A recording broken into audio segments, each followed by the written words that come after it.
For all the talk about Warner Brothers Discovery meeting with WWE last week about a potential media rights deal for Monday Night Raw, there may be a much, much bigger deal in the works for Warner that has nothing to do with wrestling, although it could have a very big effect on wrestling.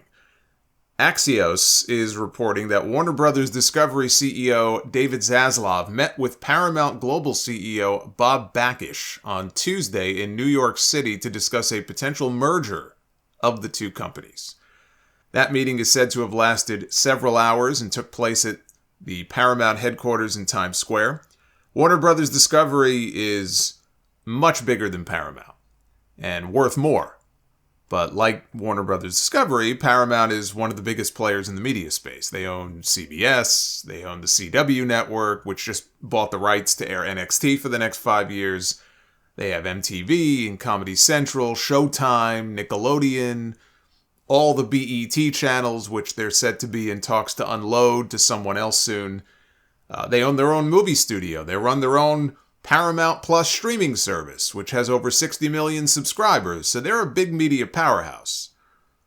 And per Axios, the combination would create a news and entertainment behemoth that would likely trigger further industry consolidation. Zaslav also has spoken to Shari Redstone, who owns Paramount's parent company, about a deal. Warner Brothers Discovery's market value was around $29 billion as of Wednesday, while Paramount's was just over $10 billion, so any merger would not be of equals.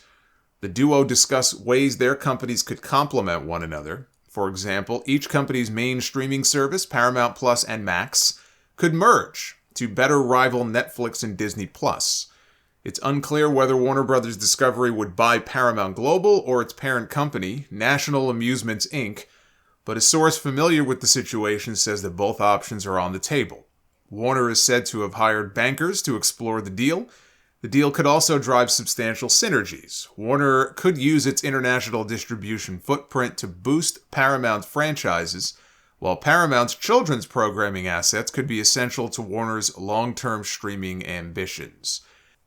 CBS News could be combined with CNN to create a global news powerhouse.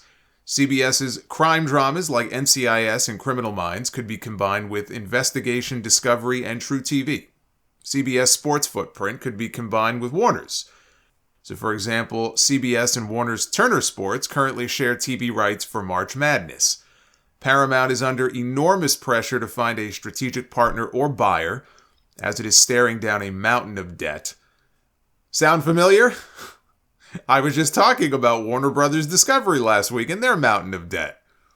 About $45 billion worth of debt. Paramount is looking at about $15 billion in debt themselves. So any deal like this, yeah, their assets would expand by merging, but so would their debt. Anyway, the story continues. Executives are confident that the deal would receive regulatory approval despite Washington's active antitrust climate. Notably, Warner Brothers Discovery does not own a broadcast network, which would clear an easier path than would a combination with a company like NBC owner Comcast, for example. A tax provision used to merge Warner Media and Discovery expires next year, which would legally allow Warner Brothers Discovery to explore another deal. So any deal would not happen regardless until later next year, or maybe not even until 2025. So this is a ways down the road. It's not something that would happen quickly. Plus, the time it takes to clear any regulatory hurdles, which there are going to be, and there should be. There should not be fewer choices. There should be more choices. Then people bitch about there being, there's too many streaming services. How could I possibly afford to pay for all of these subscriptions? So they consolidate, not realizing that ultimately consolidation leads to higher prices. So you end up paying more anyway at the end. Only now, if you don't like the service, you have one less place to turn to. I don't see any of this merger stuff as a good thing. Not for consumers. But you have these big companies that get overloaded with debt, and if the only alternative is bankruptcy, then you end up with nothing. So what do? They look to merge. I can't wait for this new Paramax Plus streaming service, right? Or maybe they'll call it Max Mount. They'll come up with some bizarre name for it. If you're a fan of any Paramount properties, this should send a shiver up your spine. If David Zaslav gets his hands on it, how many more things can he shelve for a tax write-off?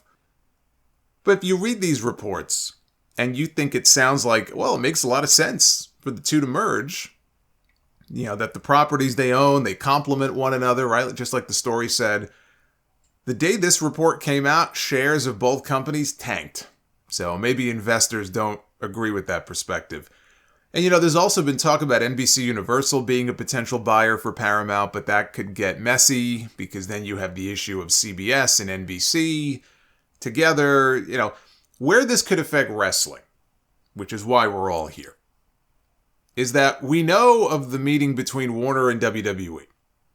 We know AEW's deal with Warner is up next year, and Tony Khan is looking for a renewal and a rights increase. Warner is also vying for the NBA rights. They want to hold on to the NBA. And so how much money are they going to be willing or able to commit to pro wrestling with all these other things going on? Or if a merger does happen, do they reach some kind of deal before they make any deals with WWE or with AEW? It seems unlikely to me that any merger is going to be approved before we find out where Raw is going. We're going to know where Monday Night Raw is going very, very soon. The AEW stuff is more uncertain because they're locked in with Warner through the end of the next television season. WWE is likely going to have the Raw deal all wrapped up in the next few months. So this is going to be a story to keep an eye on, I think, more so for AEW than it is for WWE. WWE has nothing to be nervous about because if they don't make a deal to bring Raw to TNT or TBS, it's not like they don't have interest from other parties. They have plenty of other players that are interested in doing business with them. So they're not sweating any of this stuff. Tony Khan is the one who wants to make a deal to stay with Warner Brothers Discovery. This is what he has been banking on. He wants to make that Max deal. He wants to get his content on their streaming service. If this merger were to happen, that doesn't make it any more likely that he gets AEW on Max or Paramount or Paramax. All it does is it eliminates one more potential streaming player from the mix if he does not make a deal to renew with Warner. So I think it's way too premature to assume that any of this is good news for Tony Khan. It could be just the opposite, right? We just don't know yet. But it's the uncertainty that sucks. And unfortunately, one thing about corporate mergers, they bring with them a lot of uncertainty. A lot of people at the time thought the AOL Time Warner merger made all the sense in the world. Now, they teach it in business schools for what a colossal failure it was. You just never know.